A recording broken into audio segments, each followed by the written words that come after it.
ఇచ్చిన తర్వాత ఆ భుజము అల్పకోణ త్రిభుజమో లేదో చూడడం ఎలానో చూశాను. ఒక 5 నిమిషాలు రీక్యాప్ చేసి ప్రాబ్లం స్టార్ట్ చేస్తాను సార్. ఇది అల్పకోణ త్రిభుజము, రైట్, ఎలా చూడాలో దాని మీద కొన్ని ప్రాబ్లమ్స్ చేశాము. అధిక కోణము త్రిభుజము కావాలి అని అంటే అది ఎలా చూడాలో అది కూడా మనము ప్రాబ్లమ్ సాల్వ్ చేసాము. లంబకోణ త్రిభుజము అది కూడా ఎలా కావాలో అది కూడా చూసాము. ఒక్కసారి నేను రీక్యాప్ చేసి నేను నెక్స్ట్ క్లాస్కి వెళ్తాను. లాస్ట్ క్లాస్లో ఇది మనం డిస్కస్ చేసాము, రైట్. ఒక 5-10 నిమిషాలు రీక్యాప్ చేసి నేను నెక్స్ట్ కాన్సెప్ట్లోకి వెళ్తాను. Acute angled triangle, అబ్ట్యూజ్ angled triangle and right angled triangle. క్వశ్చన్లు ఎలా అడుగుతాడంటే, రైట్, 2 భుజాలు ఇస్తాడు. అంటే ఒక ట్రయాంగిల్ ఏబిసిలో 2 భుజాలు ఇస్తాడు. ఏ కానీ ఇస్తాడు, లేకుంటే బి కానీ ఇస్తాడు, సి ఇవ్వడు, రైట్. అది అల్పకోణ త్రిభుజం కావాలి అని అంటే ఏ భుజాల యొక్క విలువలు, ఇంటిగ్రల్ విలువలు ఉంటుందో మనం కనుక్కోవాలి. అలానే అధిక కోణ త్రిభుజము, అలానే లంబకోణ త్రిభుజం. ఒక్కసారి రైట్ కొన్ని స్లైడ్స్ క్రియేట్ చేసుకొని క్లాస్ చాలా జాగ్రత్తగా వినండి సార్. ఎక్కువ నెంబర్ ఆఫ్ కాన్సెప్ట్స్ మనము ఈరోజు క్లాస్లో మనం డిస్కస్ చేస్తున్నాం. ఎక్కువ నెంబర్ ఆఫ్ కాన్సెప్ట్స్ మనము క్లాస్లో డిస్కస్ చేస్తున్నాం. ఒక్కసారి ఇక్కడ చూడండి sir. First problem, acute angled triangle, అబ్ట్యూజ్ angled triangle and right angled triangle. First acute angled triangle ఎలా చూడాలి 1 by 1 3 ఎగ్జాంపుల్స్ చెప్తాను. చాలామందికి ఇది క్లియర్ అయి ఉంటుంది. లాస్ట్ క్లాస్ విన్నవాళ్ళు, ఎవరైతే లాస్ట్ క్లాస్ మిస్ అయ్యారో వాళ్ళ కోసం 5-10 నిమిషాలు. అక్యూట్ యాంగిల్డ్ ట్రయాంగిల్లో మనము ఎలా సాల్వ్ చేయాలి సార్? అక్యూట్ యాంగిల్డ్ ట్రయాంగిల్లో, రైట్, అక్యూట్ యాంగిల్డ్ ట్రయాంగిల్ ఇది ఏ, ఇది బి, ఇది సి. కండిషన్ ఏంటి sir? ABC, right. C, capital C opposite small C. ఇది ఏ, ఇది బి అనుకోండి. Largest side whole square is always square is less than, right, side 1 square plus side 2 square. Largest side whole square is less than side 1 square plus side 2 square. Largest side మనము c అనుకుంటే c square is less than a square plus b square. c square is less than a square plus b square. చాలా important point. అల్పకోణ త్రిభుజంలో largest side whole square is less than A square plus B square. అధిక కోణ త్రిభుజంలో largest side, right భుజంలో ఎక్కువ value ఉన్నది, square greater than A square plus B square. అదే లంబకోణ త్రిభుజంలో largest side whole square is equivalent to side 1 whole square plus side 2 whole square. ఈ ప్రాబ్లం చూడండి సార్. సపోజ్గా 9, 12, x ఇది అల్పకోణ త్రిభుజం అయి ఉండాలి. అంటే అక్యూట్ యాంగిల్ ట్రయాంగిల్ అయి ఉండాలి. అలాంటప్పుడు ఎక్స్ ఎన్ని సహజ సంఖ్య వాల్యూలు తీసుకుంటుంది? రెండు భుజాలు ఇస్తాడు. మూడో భుజం సహజ సంఖ్య వాల్యూ తీసుకుంటే అది అల్పకోణ త్రిభుజం అయితే ఏ వాల్యూలు తీసుకోవచ్చు? అధిక కోణ త్రిభుజం అవుతే ఏ వాల్యూలు తీసుకోవచ్చు? ఫస్ట్ ఆఫ్ ఆల్ అది త్రిభుజం ఫామ్ అవ్వాలి. అంటే 9 + 12 ఎక్స్ గనక 21 అయిందనుకోండి, ఆ 3 లైన్లు కూడా ఒకదాని మీద ఒకటి ఉంటాయి. అంటే ఎక్స్ లెస్ దాన్ 21. 9 ఇది 3 ఉందనుకోండి, ఒక 12 యూనిట్ల రేఖ మీద 9 + 3 12 పెట్టుకోవచ్చు. అంటే X is greater than 3 and X is less than 21. అంటే ఎక్స్ అనే సహజ సంఖ్య వాల్యూ ఈ 3 భుజాలు త్రిభుజం ఫామ్ అవ్వాలి అని అంటే 3 less than x less than 21 ఉండాలి. 3 less than x less than 21 ఉండాలి. స్టెప్ 1 అందరికీ క్లియర్ అయింది కదా సార్? స్టెప్ 1. స్టెప్ 2 ఇక్కడ చూడండి సార్. స్టెప్ 2 ఇక్కడ 9, 12 x ఎక్స్ లార్జెస్ట్ వాల్యూ కావచ్చు. ఇది కాకపోతే 9, 12లో లార్జెస్ట్ ఏంటి 12. అంటే ఇది ఎక్స్ గనక లార్జెస్ట్ సైడ్ గనక అవుతే, ఎక్స్ లార్జెస్ట్ సైడ్ గనక అవుతే X square is less than 9 square plus 12 square. 12 square అంటే 144, 9 స్క్వేర్ అంటే 81, 144 plus 81 225. X square is less than 225. X square is less దాన్ 225. అదే ఎక్స్ లార్జెస్ట్ సైడ్ కాకపోతే, ఎక్స్ లార్జెస్ట్ సైడ్ కాకపోతే, X largest side కాకపోతే 9, 12లో largest ఏంటి 12. 12 square is less than 9 square plus X square. 144 minus 81 less than X square. 63 is less than X square. X square అంటే X square 63 225 మధ్యలో ఉండాలి.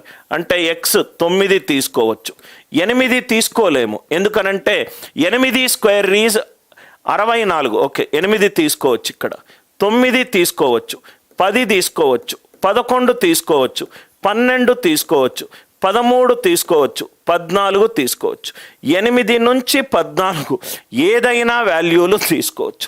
8, 9, 10, 11, 12, 13, 14 చాలా important models sir. మీకు ఎగ్జామ్లో ఖచ్చితంగా ఇట్లాంటి మోడల్స్ ఖచ్చితంగా వస్తాయి సార్, ఖచ్చితంగా వస్తాయి. రైట్, చాలా జాగ్రత్తగా వినండి సార్, ఖచ్చితంగా వస్తుంది. ఇది ఒక్కసారి సార్ ఆడియో పర్ఫెక్ట్గా ఉందా? అందరికీ వినబడుతుందా? ఏం ఇష్యూస్ ఏం లేవు కదా? రైట్, అందరికీ క్లియర్గా sir? Right, so 3 less than x less than 21. మళ్ళీ ఇది చూడండి సార్, మళ్ళీ ఇది చూడండి. Right, largest side whole square equivalent to side 1 whole square plus side 2 whole square. 9, 12 9, 12 రెండు భుజాలు అవుతే మూడో భుజము రైట్ 3 కాదు 21 కాదు, 3, 21 మధ్యలో ఏదైనా ఉంటుంది. ఎక్స్ లార్జెస్ట్ వాల్యూ కావచ్చు, ఎక్స్ లార్జెస్ట్ వాల్యూ కాకపోవచ్చు. అల్పకోణ త్రిభుజము, అల్పకోణ త్రిభుజములో రైట్ మీకేమైనా డౌట్స్ ఉన్నాయా? ఉంటే ఎస్ అని చెప్పి రిప్లై చేయండి, లేకపోతే నో అని చెప్పి రిప్లై చేయండి సార్. అక్యూట్ యాంగిల్డ్ ట్రయాంగిల్ చాలా ఇంపార్టెంట్ కాన్సెప్ట్. ఇది ఎందుకు వచ్చింది కూడా మనము డిస్కస్ చేసాం, ఎవరైతే క్లాస్ వింటున్నారో సబ్జెక్టుకు తర్వాత కావాలనుకుంటే at the end of the class me non academic information ఏమన్నా ఉంటే క్లాస్ తర్వాత చెప్తాను. రైట్, ఫస్ట్ సబ్జెక్ట్లో ఏ డౌట్ ఉన్నా కూడా దయచేసి అడగండి. 3 less than x less than 21 ఈ కాన్సెప్ట్ అందరికీ అర్థమైంది కదా సార్? ఇది అల్పకోణ త్రిభుజం, ఇది అల్పకోణ త్రిభుజం. నేను ఇక్కడ అధిక కోణ త్రిభుజము, బఫరింగ్ లాంటి ఏమైనా ఇష్యూస్ వస్తున్నాయా?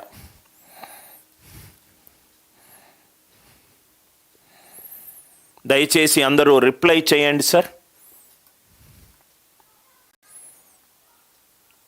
Anybody who is hearing? Naresh, it is clear? Other students, is it clear?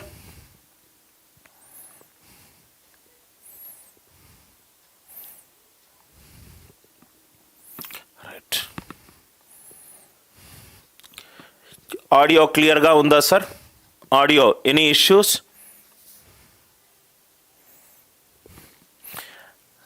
అందరూ దయచేసి రిప్లై చేయండి సార్, అందరూ దయచేసి రిప్లై చేయండి.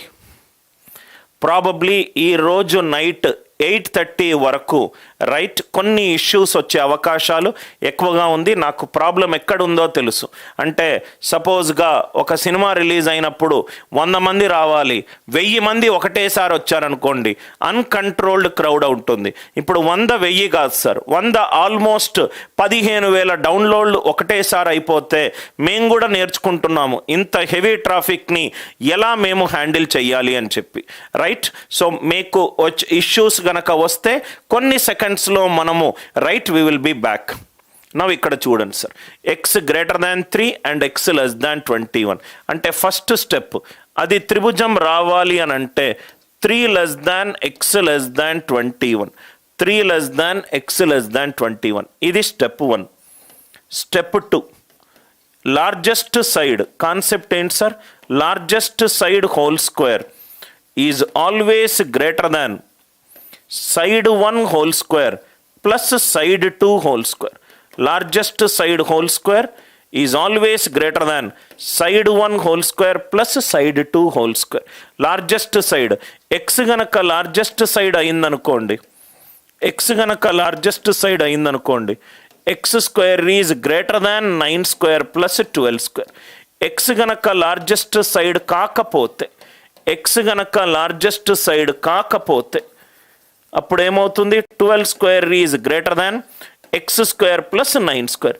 9, 12లో లార్జెస్ట్ ఏంటి? 12, రైట్? సో ఇక్కడ మనకు X square is greater than 12 square 144, 9 square 81, ఇదేమో 225. ఎక్స్ స్క్వేర్ 225 కంటే ఎక్కువ ఉండాలి, రైట్? ఎక్స్ వాల్యూ 21 కంటే తక్కువ ఉండాలి. 15 స్క్వేర్ ఈజ్ 225. ఎక్స్ 16 తీసుకోవచ్చు, 17 తీసుకోవచ్చు, 18 తీసుకోవచ్చు, 19 తీసుకోవచ్చు, 20 తీసుకోవచ్చు. 16 నుంచి 20 తీసుకోవచ్చు. ఇక్కడ 12 square 144 minus 81 greater than X square. X square is less than 63. X square X అనేది 3 కంటే ఎక్కువ ఉంటుంది.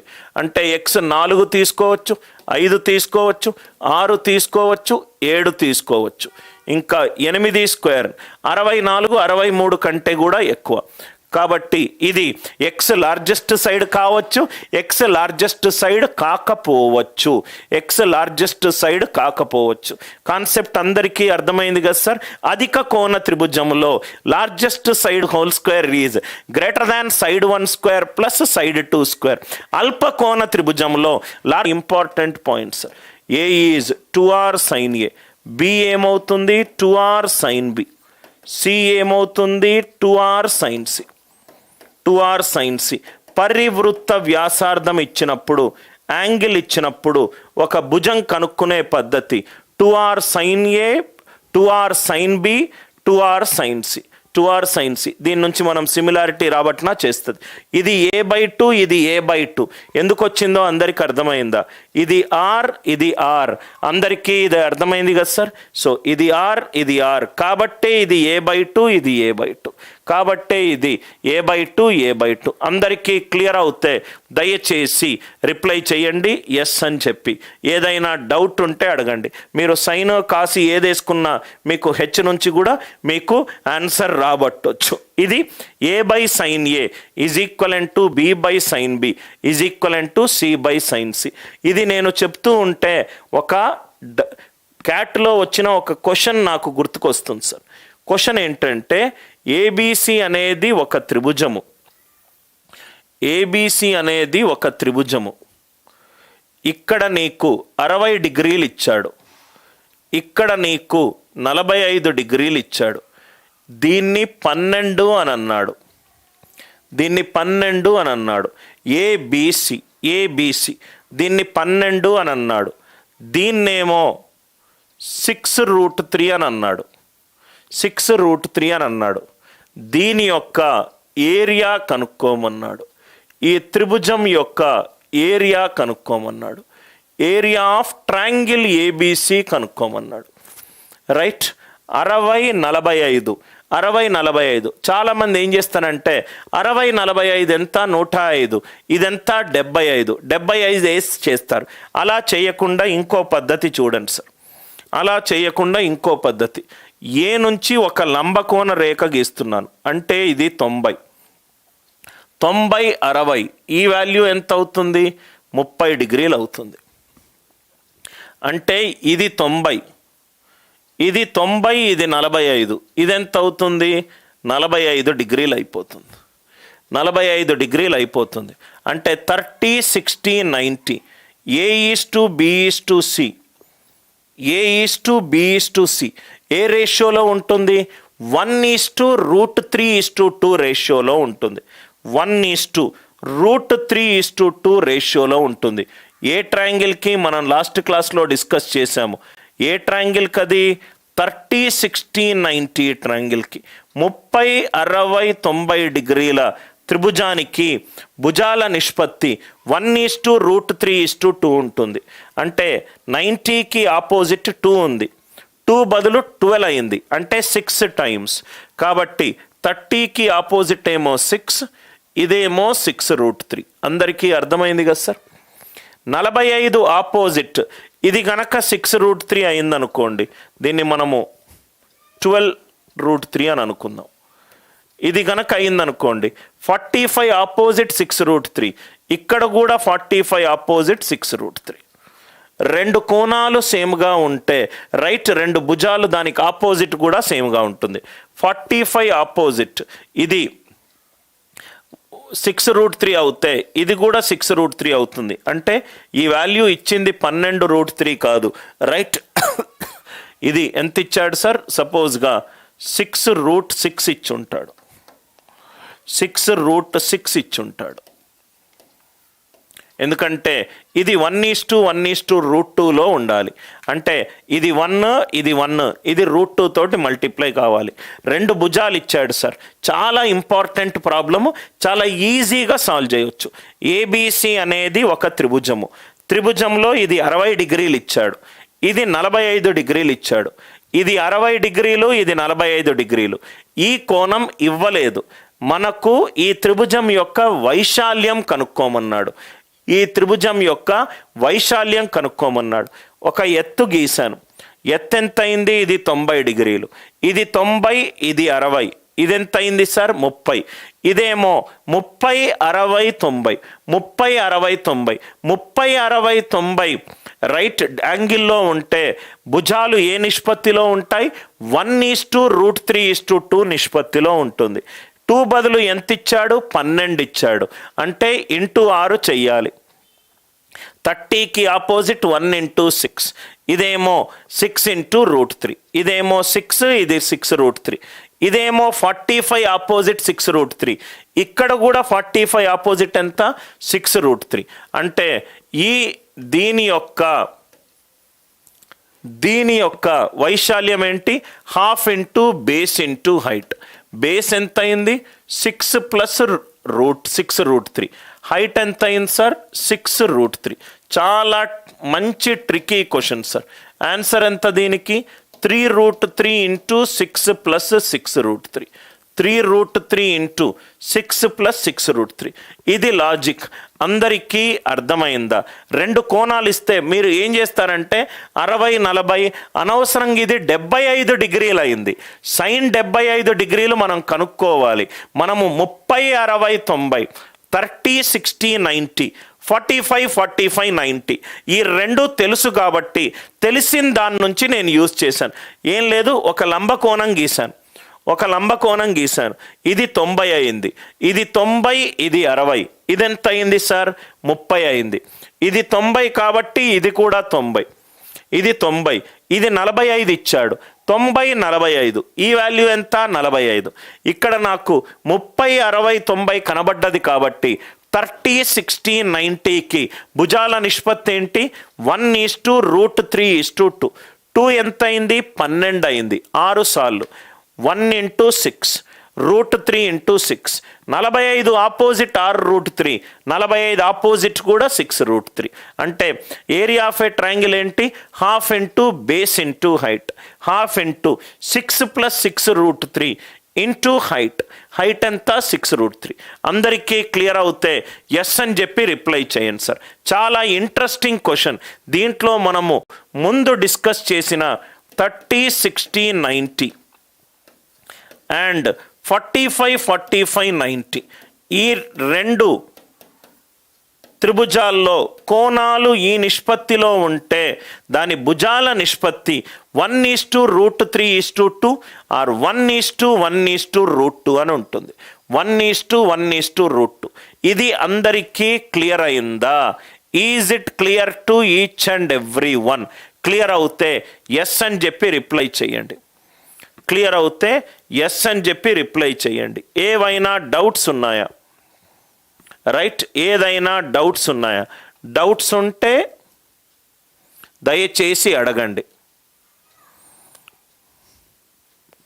ఎవ్రీబడి దయచేసి ప్రతి కాన్సెప్ట్ తరువాత రైట్ క్లియర్ ఉంటే ఎస్ అనండి, క్లియర్ లేకపోతే ఏది డౌట్ ఉంటే అది అడగండి. 30, 60, 90, 45, 45, 90.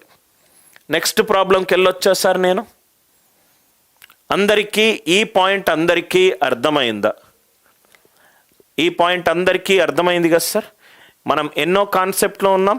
A by sin A is equivalent to B by sin B is equivalent to C by sin C చేశాము. ఒక త్రిభుజంలో 2 భుజాలు 3వ భుజం కంటే ఎక్కువ ఉండాలి, 2 భుజాల మధ్యలో వ్యత్యాసం 3వ భుజం కంటే తక్కువ ఉండాలి.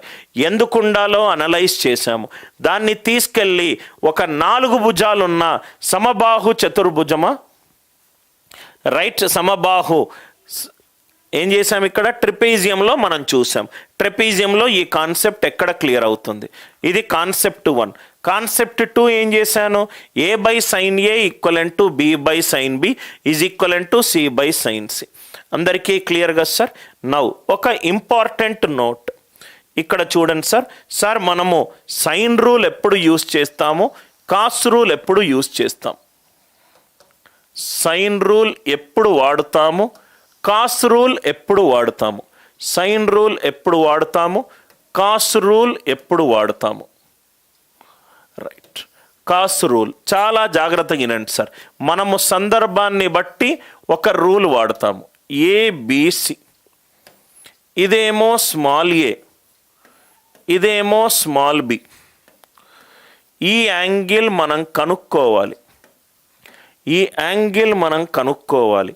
ఇక్కడ 2 భుజాలు ఇస్తాడు, 2 సైడ్స్ ఇస్తాడు, మనకు 2 భుజాలు ఇస్తాడు.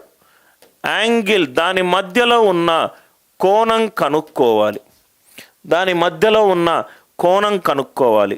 ఆర్ బి ఇస్తాడు, టీటా ఇస్తాడు, ఏ కనుక్కోవాలి. Are you all with me? 2 భుజాలు ఇచ్చి ఒక కొనుక్కోమన్నా భుజాలకు కోణానికి మధ్య సంబంధము అంటే 2 సైడ్స్ 1 యాంగిల్. దీంట్లో ఏదైనా ఇవ్వచ్చు. ఒక సైడ్ ఒక యాంగిల్ ఇచ్చి రైట్ ఇంకో సైడ్ కనుక్కోవచ్చు, లేకుంటే 2 భుజాలు ఒక ఇచ్చి ఒక కోణం కనుక్కోమనొచ్చు. కాస్ రూల్, కాస్ రూల్ 2 భుజాలు దాని మధ్య ఉన్న రైట్ కోణం కనుక్కోవడానికి మనము కాస్ రూల్ యూజ్ చేస్తాం. సైన్ రూల్, సైన్ రూల్ ఇది θ1 ఇస్తాడు, దాని ఆపోజిట్ ఏ ఇస్తాడు. ఇది θ2 ఇస్తాడు, దాని ఆపోజిట్ కనుక్కోవాలి. సైన్ రూల్ ఎప్పుడు ఉపయోగపడుతుంది? 2 యాంగిల్స్ ఇస్తాడు, సైడ్ కనుక్కోవాలి, ఒక సైడ్ కనుక్కోవాలి రైట్. ఆర్ ఒక్క యాంగిల్ ఇస్తాడు, ఒక్క సైడ్ ఇస్తాడు, ఇంకో యాంగిల్ కనుక్కోవాలి, ఇంకో యాంగిల్ కనుక్కోవాలి. చాలామంది వీటికి కన్ఫ్యూజ్ అవుతూ ఉంటారు. సైన్ రూల్ ఎప్పుడు యూస్ చేయాలి, కాస్ రూల్ ఎప్పుడు యూస్ చేయాలి. కొసైన్ రూల్ ఎప్పుడు యూస్ చేస్తాము? 2 భుజాలు ఇచ్చి దాని మధ్యలో ఉన్న కోణం కనుక్కోవడానికి కాస్ రూల్ యూస్ చేస్తాము. సైన్ రూల్ ఎప్పుడు యూస్ చేస్తాము? 2 కోణాలు ఇచ్చి దాంట్లో ఒక భుజం కనుక్కోవడానికి సైన్ రూల్ ఉపయోగపడుతుంది. Are you all with me? అందరికీ ఇది అర్థమైందా? అందరికీ ఈ కాన్సెప్ట్ అర్థమవుతే దయచేసి ఎస్ అని చెప్పి రిప్లై చేయండి. ఒకసారి మనకు ఎగ్జామ్లో అడిగిన ఒక క్వశ్చన్ని మనము అనలైజ్ చేద్దాం. ఒక ఎగ్జామ్లో మనల్ని అడిగిన ఒక క్వశ్చన్ని మనము అనలైజ్ చేద్దాం. రైట్, ఇక్కడ ఒక ఎగ్జాంపుల్ పెడతాను, ఇక్కడ ఒక ఎగ్జాంపుల్ పెడతాను సార్, సో దట్ ఇది మీకు చాలా ఈజీగా అర్థమవుతుంది. ఇది 45 degrees, ఇది 30 degrees, ఇది 2 ఇచ్చాడు, ఇది ఏంటో కనుక్కోమన్నాడు right. Question mark by sine 45 is equivalent to 2 by నిమిషం సార్, ఇక్కడ క్యాల్కులేషన్ మిస్టేక్ చేసినట్టున్నా. 6 సో కాబట్టి డిసి ఏమైంది? 15/2 7.5 యూనిట్లు. బీడీ బై డిసి ఎంత? 7.5 యూనిట్లు. I hope the idea it is clear. Calculation mistake. Or ఏమో డబల్ అయింది, దీనికి డబలే 15 అంటే దీని వాల్యూ ఎంత? 7.5. డిసి వాల్యూ ఎంత? 7.5. I hope the idea it is clear. Concept అందరికీ కూడా అర్థమైంది కదా సార్. ఇది కోణ సమద్విఖండన సిద్ధాంతం నుంచి వచ్చిన కాన్సెప్ట్. కోణ సమద్విఖండన సిద్ధాంతం నుంచి వచ్చిన concept. I hope the idea it is clear. ఇది అందరికీ అర్థమైందా? అందరికీ ఇది అర్థమైందా? ఈ క్వశ్చన్ అందరికీ అర్థమైంది కదా సార్? రైట్. నెక్స్ట్ దీని నుంచి ఇంకో క్వశ్చన్ చూద్దాం. మనకు ఎగ్జామ్లో వచ్చిన క్వశ్చన్. ఇది ఏబిసి అనేది ఒక త్రిభుజము. ఏబిసి అనేది ఒక త్రిభుజము. ఏడి అనేది ఒక కోణ సమద్విఖండన రేఖ. అంటే ఇది టీటా, ఇది కూడా టీటా, ఇది కూడా టీటా. ఇది 10, ఇది 18, ఇది 18. Area of triangle ABD 45 unit square. 45 unit square. Area of triangle ABC ఎంత? ఏబిడి ఏమో 45 యూనిట్ స్క్వేర్. ఏబిసి ఎంత? ఏబిసి ఎంత? ఏబిసి అనేది ఒక త్రిభుజము. ఇది easy direct problem solving sir. కొంచెం దాన్ని షిఫ్ట్ చేస్తే ఏబిసి ఏబిడి దీని యొక్క ఏరియా ఇచ్చాడు సార్. దీని యొక్క ఏరియా ఇచ్చాడు 45 యూనిట్ స్క్వేర్. 45 unit square. అలాంటప్పుడు మొత్తం ఏబిసి యొక్క వైశాల్యం ఏంటి? మొత్తం ఏబిసి యొక్క వైశాల్యం చూడండి సార్. ఎప్పుడైతే ఇక్కడ మనకు కోణ సమద్విఖండన జరుగుతుందో మనము కాన్సెప్ట్ రాసుకోవచ్చు. AB by AC is equivalent to BD is to DC. అంటే బీడి బై డిసి ఏమవుతుంది? 5:9 అవుతుంది. 5:9. ఇది 5 అయిందనుకోండి, ఇది 9. ఇది 5 అయిందనుకోండి, ఇది 9. ఏ నుంచి ఒక ఎత్తు గీసాను అనుకోండి, ఏబిడి ఎంత అవుతుంది? ½ into 5x into H. ABC ఎంత అవుతుంది? ½ ఇంటూ ఇది 5, ఇది 9, 14x ఇంటూ హెచ్. అందరికీ అర్థమైందా సార్? రైట్. హెచ్ఎక్స్ వాల్యూ ఎంత వస్తుంది ఇక్కడ? 4. 245 ఆర్ 90/5. హెచ్ఎక్స్ ఏమో 18. ½ ఇంటూ 14 ఇంటూ 18. ఆన్సర్ అందరికీ అర్థమైందా? 2 1 2 7. 2 1s are 2 7s are. I hope the idea it is clear. Right. I hope the idea it is clear. 126. జస్ట్ ఇదే థీరం సార్. ఎప్పుడైతే ఇది 10 and 18 అయిందో బీడీ ఈజ్ టు డిసి ఎంత అవుతుంది? 5:9. ఇప్పుడే మనం డిస్కస్ చేసాం. ఈ 2 త్రిభుజాల నిష్పత్తి ఎంత ఉంటుంది? దీని యొక్క నిష్పత్తిలో ఉంటుంది. అంటే ఇది 5, ఇది 9. ఇది 5 పార్ట్స్కి. రైట్. 5 పార్ట్స్కి నాకు 45 ఇచ్చాడు. 5 9s ఆర్ 45. మొత్తం పార్ట్స్ ఎన్ని ఉన్నాయి? 14. 5కి 45 ఉంటే 5 9s ఆర్ 45. 14 9s ఆర్ ఎంత? 126. 14 9s ఆర్ ఎంత? 126. ఈ కాన్సెప్ట్ అందరికీ అర్థమైందా? అర్థమవుతే దయచేసి ఎస్ అని చెప్పి రిప్లై చేయండి. ఈ థీరం మనం ఇంతకుముందే జస్ట్ డిస్కస్ చేసాం సార్. రైట్. కోణ సమద్విఖండన సిద్ధాంతము. కోణ సమద్విఖండన సిద్ధాంతము కాన్సెప్ట్ అందరికీ క్లియర్ అయింది కదా సార్? సో ఇది ఏరియా త్రిభుజం యొక్క వైశాల్యము దాని యొక్క రేషియోలో ఉంటుంది. అది ఎలా వచ్చింది? దాని ప్రూఫ్. దాని తర్వాత కాస్టీటా సైన్ రూల్ చదువుకున్నాం, కాస్ రూల్ చదువుకున్నాం. ఏరియా ఆఫ్ ఏ త్రిభుజము 1/2 ఇంటూ 2 భుజాల లబ్ధము into sine of the angle ఎందుకు వచ్చింది చదువుకున్నాం. కాస్ ఎక్కడ ఉపయోగపడుతుంది తెలుసుకున్నాం. సైన్ ఎక్కడ ఉపయోగపడుతుంది తెలుసుకున్నాం. కాస్ ఎప్పుడు ఉపయోగపడుతుంది? 2 భుజాలు ఇచ్చి మధ్యలో కోణం కనుక్కోమన్నప్పుడు. రైట్. సైన్ ఎప్పుడు ఉపయోగపడుతుంది? 2 కోణాలు ఇచ్చి ఒక భుజం వాల్యూ ఇచ్చి రెండో భుజం వాల్యూ కనుక్కోమన్నప్పుడు. అన్ని ప్రాబ్లమ్స్ మీకు దయచేసి క్లియర్ అయిందా? ఏదైనా డౌట్ ఉంటే దయచేసి అడగండి సార్. ఏదైనా డౌట్ ఉంటే సమ్ ఆఫ్ 2 సైడ్స్ ఎందుకు వచ్చిందో అక్యూట్ యాంగిల్డ్ ట్రయాంగిల్ ఎలా సాల్వ్ చేయాలి, రైట్ అధిక కోణము అల్ప కోణ త్రిభుజములో 2 భుజాలు ఇచ్చినప్పుడు మూడోది ఎలా సాల్వ్ చేయాలి, రైట్. ఇది కూడా మంచి ఇంట్రెస్టింగ్ క్వశ్చన్ సార్. మీకు క్లియర్గా I hope the concept it is clear.